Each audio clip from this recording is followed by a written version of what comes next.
Good evening and welcome to News Channel 8. I'm Jerome Aegean, and these are some of the top stories we have for you tonight. Gunshots in a St. Croix housing community leaves a man wounded. An exclusive interview with Senator Alicia Chucky Hansen. And are you ready for some coquito? These stories and more are up next on News Channel 8.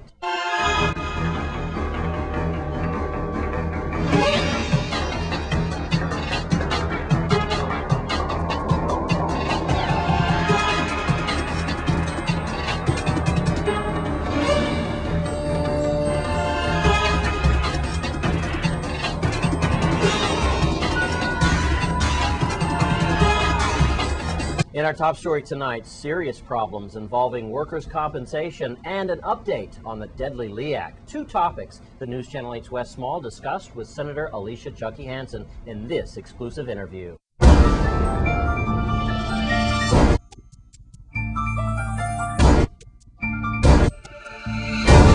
Thank you very much, Jerome. Season's greetings to you and your family. I'm here with Senator Alicia Chucky Hansen, and I'd like to extend early Christmas and Happy New Year wishes to you and your entire family, Senator. Blessings to you and all of you here at Channel 8. Well, we're going to get to it. Two important topics we'd like to hit today in this exclusive report. The LEAC, the status of the deadly LEAC that has definitely proven to be a cancer to our society, with businesses going out and local people as well, just residents not being able to make ends meet. PSC now supposed to have some important documents before Judge Willocks, and apparently they're not doing that last check. Where are we right now with that, Senator? Well, actually, we did go into court this past Thursday, December the 8th, and they did comply. The judge placed into the record and gave us where he wanted us and the areas he wanted to cover in the lawsuit. And I was very pleased that one of the areas for argument were the third extension agreement, sections of it, right, specifically. And I was very, very pleased with the arguments placed on our side. I was very disappointed once again to hear the Public Service Commission argue that the LEAC is something natural because it's done all over the nation. What they did not tell the court was that we in the Virgin Islands have a unique agreement called the third extension agreement in exchange for taxes, exemptions and so forth. So our attorney had to get up and say, wait a minute, you calling this issue being all over the United States, but in fact, right here in the Virgin Islands, we have the highest rate for the consumption. And we also have the highest rate on top of that on a LEAC. And then in court, they had to acknowledge, after the judge questioned them, that in fact they have had no judicial, they had no statute, they had no procedure in how they are proceeding to increase the LEAC, and no written procedure to follow. So that made me feel like the judge is really paying attention to the issue, but we don't know what the decisions will be.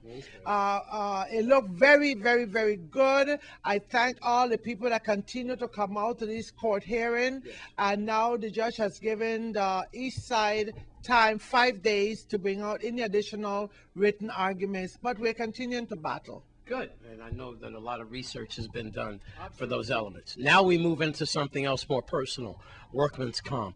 Very distressing news to find out that there's no money left in a lot of departments for workman's comp. A lot of police officers with shrapnel in their face from being shot.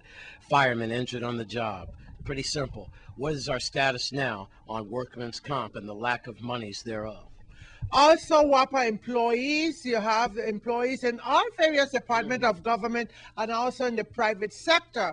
It is sad because many of them only have one income to that household, and that simply means financial chaos. It is absolutely wrong. I've been working with administration in identifying funds. Another hearing will not make sense. What we need to do is to pay our people, compensate them, and make sure they get their payment before Christmas. A legislative hearing can only take place maybe next year. We can't wait till next year to pay these people. I think they deserve their monies. They are injured. They have to continue to purchase medication. Some of them have insurance, so they have to do their co-payments and no money. And besides, they have to eat. And they have their pride. So that's the status right now. And then I have to submit, not that I have to because I'm not the chairperson of the Labor Committee, but if somebody is hurting, I'm going to step in west, right? Yes. And therefore, I did so on November 30th. All the senators was present except one. And what we want to do is, I would love to do, I can only speak for myself, is bring legislations that will restructure workman's compensation so that this don't reoccur in the future. Thank you very much. With Senator Alicia Chucky Hansen, I'm Wes Small for News Channel 8. And again, we want to thank Senator Alicia Chucky Hansen for giving us a discussion tonight. And in other news, the Department of Education held a meeting recently on the agenda, What's the Future Holding? This is Walk Plan 1. Basically, the whole goal of Walk Plan 1 is to make sure that we take and make sure that data is available and more accessible right at our fingertips. Because what's happening is we don't want to have to go and look in this book for what's happening here and go over here to look in terms of what's happening here. So we need to make sure that the data is in one place and it's very concise so that we can make our best informed decisions. So Walk Plan 1 is basically around real-time data and making sure that we get a very good handle on how our students are performing. Walk Plan 2 talks about our extended learning opportunities. We have to make sure school or learning does not take place only in the classroom. And so we have to make sure that we increase our extended learning opportunities for children. All the schools now in the district are going to be doing an after-school program as well as Saturday academies. But we also recognize that our students do not only go to after-school programs that are within the district, within the school. They go to other programs. And we need to make sure that those programs are available for them to use regardless of where they are. And so we've invested in some web-based programs that you'll be able to take a look at to see how that works. But the key thing is that we need to make sure that we create the opportunities so that we're dealing with intervention, enrichment, and at the same point accelerating. Because what we've been doing a very good job at, we've been looking at our students that are really below basic and low functioning. And we've not been stretching our students that have been high performing as much. And so we have to make sure that whatever plan we do covers the entire gamut. Walk Plan 3. Standards curriculum assessment. This is where the rubber is going to hit the road. Everything that we do in education is based on standards, it's based on the curriculum, and it's based on how we assess. We have to make sure that we are very, very clear between what the teachers write in their plan books, what is scheduled to be taught, versus what is actually taught. We have to make sure that there's a very, very clear progression because things happen in terms of based on the learning progression of children, adjustments need to be made, but we need to be able to track to make that direct connection between what is written, what is scheduled to be taught, and what is actually taught, and then what we test. Work Plan 4. This is more from the standpoint that creating and really believing in the fact that all students can learn, and then moving from that perspective, and then doing whatever we can to make sure that excellence is developed in the school, in the classroom, and within the community levels. We have a tendency to write off some children and say, you know what, because of the skills that you're showing here, you should be, you're not going to be a doctor. You're not going to be, we have to move away from that and stop discouraging and be able to find ways to support children in whatever goals or objectives they are. Maybe what we need to do is to make sure that there's more community, more exposure to that career so they can get some facts and know what skill set they need before we do discouraging. So we want to make sure that this is improve school culture and improving our attitude overall towards the educational process. And we want to thank Earl Morris for bringing us that story tonight. And also, gunshots sent Ario Diaz residents scrambling for their lives yesterday afternoon. News Channel 8's Wes Small has the story of a housing community under siege. Thanks a lot, Jerome. I got to tell you that News Channel 8 has been putting crime on a back burner. It's festival time, and we're really trying to keep a lot of positive thoughts in the community, going to the schools and so forth. But Ario Diaz housing community has come across my desk too often in the last few days. We need to address the violence in our territory, and today it's Ariel Diaz housing community. It was about 48 hours ago where we have a minor who was at a bus stop near this area here, and he was accosted by a gunman who alleviated him of, we believe, his cash, possible jewelry, and definitely his cell phone. All right? Something much more dramatic than happened last night. 1,700 hours on the police crime blotter. That would put it, 5 o'clock yesterday afternoon. Broad daylight, rush hour.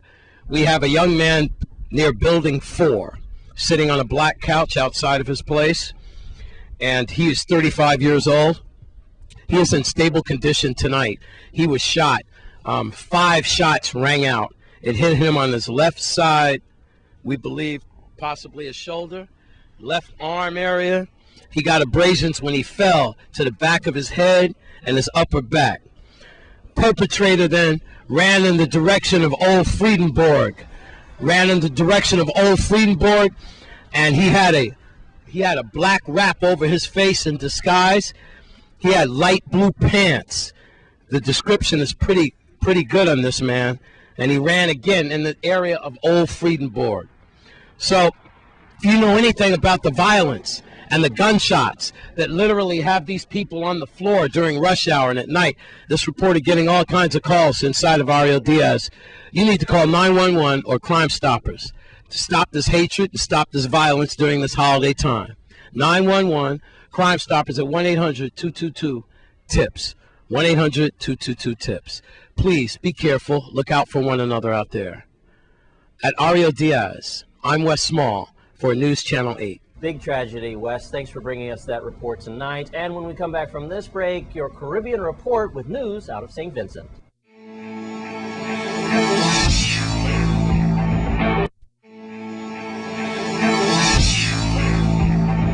And let's take a look at your Caribbean report for tonight.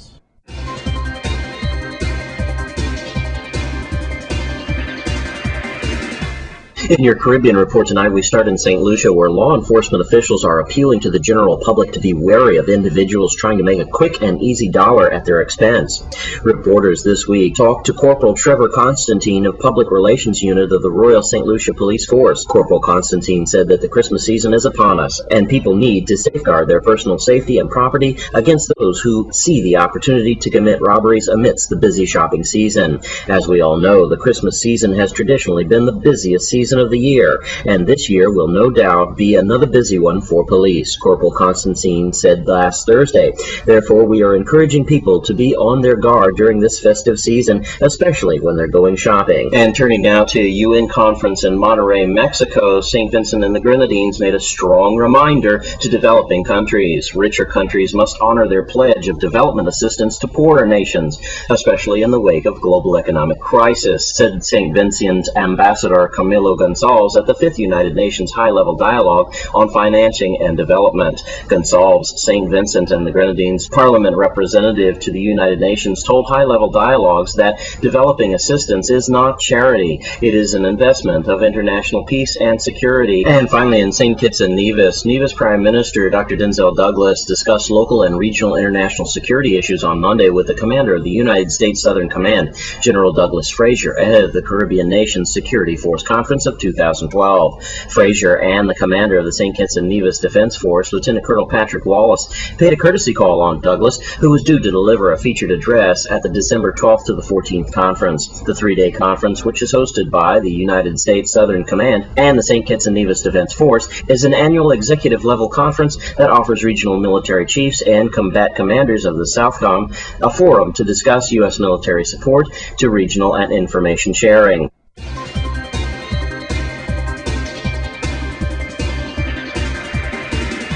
And that's the Caribbean report for this evening. Now it's time to check in with Miss Judy Fricks. She's got your weekly Crime Stoppers report. This is Judy Fricks with your weekly Crime Stoppers report.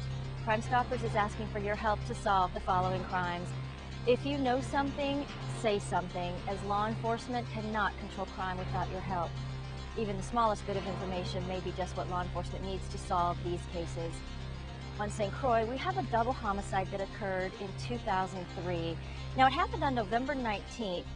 Eisenhower Thomas, also known as Tower, and Albert Fredericks were shot and killed near an abandoned building in the estate Glen and Northside Road area. It is believed that 3 individuals were involved in this double homicide. A vehicle that may have been involved in this was later found burned. Please tell us what you know so law enforcement can help bring closure to the families. Remember that the minimum reward for an arrest of a homicide suspect is $1,500. And on St. John, on Wednesday, November 30th, a home at number 16-23 Estate Adrian was burglarized. Now, the husband locked and secured the home at about 7:30 a.m., okay? And when he returned home at 4 p.m., he didn't notice anything. Now, the son had been home at 3:30. The wife had been home at 10 a.m. and then again at 12:30 p.m. But when they all came home for the day, they discovered that over $3,200 in cash had been stolen and also 8 different items. You can go to our website at Crime Stoppers USVI and see the complete list of all the items that were stolen. The minimum reward for the arrest of a burglary suspect is $714 plus 10% of the retail value of all property recovered, up to $2,500.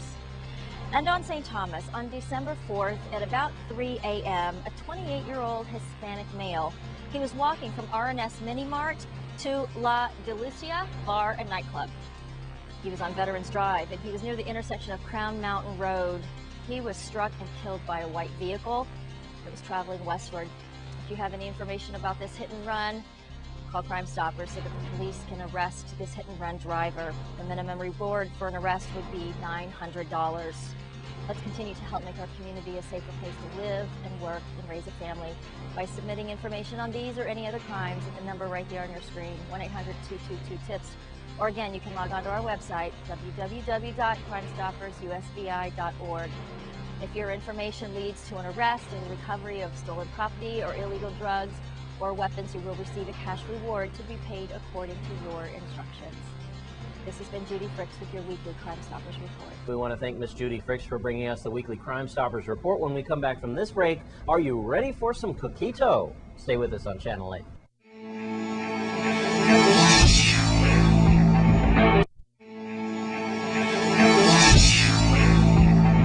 The annual Coquito contest will be in full effect this weekend at the Villa Lorraine Chicken Shack.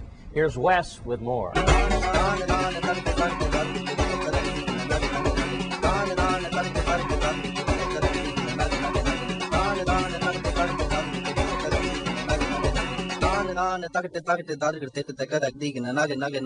Thanks a lot, Jerome. Season's greetings to everybody and happy festival. We're at Villa Lorraine Chicken Shack, Majid's world famous Chicken Shack, and it's the 4th annual Latin, Coquito contest. There's a Coquito I'm festival. here with Angel. Yeah, man, tell us about this Coquito. Well, it's a contest on December 17th. On that same day, we're gonna have gifts for the kids. Yeah. We're gonna have Santa Claus. We're gonna have other events for kids, games. We're gonna have bands, live bands. But the main festivity is for the kids, and the contest of the Coquito, the best taste Coquito and the best looking bottle. Wow! Oh, wow! So you have like a display, like appearance for the bottle, because it's very colorful and thing, and then about the taste itself and, should I say, the efficiency. Yes, sir. Of the Coquito. Yes, sir. Now, there's various types of Coquito. I guess it's sweet and everything. There's some, I guess they say the best Coquito is from this lady who lives in Scion Farm. You know who I'm talking about, maybe? Or I guess everybody brags about their best Coquito, huh? Well, there's a lot of good Coquito there, but people come from all over. I believe you're talking about Tate. Ah, yeah, that's it. That's what Mario talks about all the time. Good. So everybody's going to come out with the bragging rights. Who won last year? You remember? I can't recall the last name. But it was some good Coquito. It was a close competition last year. Lots of food and lots of drink. You know that. And Santa Claus will be here. And it's a good family environment. And you know this is definitely VIPD safe. With Angel. See, it wasn't so bad.